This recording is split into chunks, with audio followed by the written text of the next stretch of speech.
Chris, how do you recruit? How do you get people? How do you get good people who want to succeed? Well, number one, I think that's the biggest challenge is recruiting amazing people. So the first thing we do is over half of our team members come back. So that's a huge part is we have an incredible retention rate.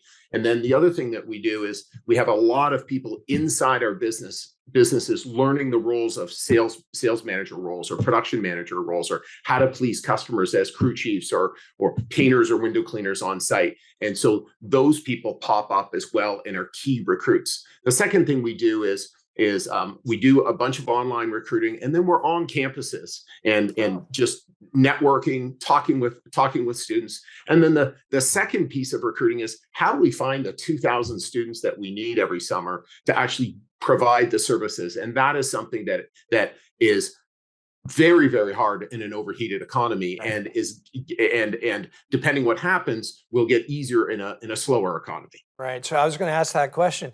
Do you find a tough economy better than a robust economy to recruit? I'm sure you do. Yeah. We do, but one of the things is why this is a great student business is, yes, it will be harder to recruit people in a great economy. It'll be easier to get work, but then the opposite happens. It's harder to get work, but easier to find good people. So we find that what we experience is every year we do as well as we're capable. We're not really impacted by the market that much. People don't, as I like to say, people don't go get a bonus check, Ves, and say, fantastic, let's go paint our house again. Let's go clean those windows 7 times this year. No, people don't do that. They spend other money when they have big wins like that. Gotcha. What do you do to train them? Well, training, obviously, if 50% come back, they experience something that they wanted more of. So how do you train them? What brings them back? Well, one of the big things is when we look at training, we have big events that we run locally in markets. We actually have to fly people in at some points to go and train them. But then we have a lot of online training that we do, Zoom events that we do. The biggest thing that we have is we have coaches who have all gone through the program, and they support each operator. So they teach them how to market. They teach them how to sell. They go out and again teach them how to paint and paint effectively or clean windows effectively, and then ultimately they're at their first jobs, ensuring that every one of their clients are happy. They know the process so that they can move quickly and effectively to run their businesses successfully. Who owns the equipment?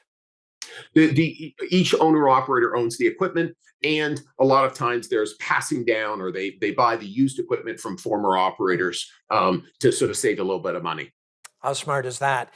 And yes. In terms of insurance and all those paperwork item issues that are associated with a business, I suspect you take care of a lot of that. We handle all those things. We do the students' accounting. We have a CRM, so all their clients' information goes into them. All their insurance, the safety profiles, how to run a safe job site. All those things are really led and managed from our level to make sure that all that is handled effectively and properly. Boy, I can imagine a safe job site, work site is absolutely paramount and essential. Just that guidance alone, I think, sounds like it's worth the membership. Well, it is. And 2 of my sons, and one's still involved, but 2 of my sons did the business. So certainly as a parent in any type of business like this, the number one thing you're always concerned with is safety. We have a fantastic safety record, as I knock on wood again. And again, we just really take it seriously, because it really is, as they say, the most important thing, just making sure everybody's safe and doing the proper steps to keep everyone safe. Where do you position yourself vis-a-vis the rest of the market?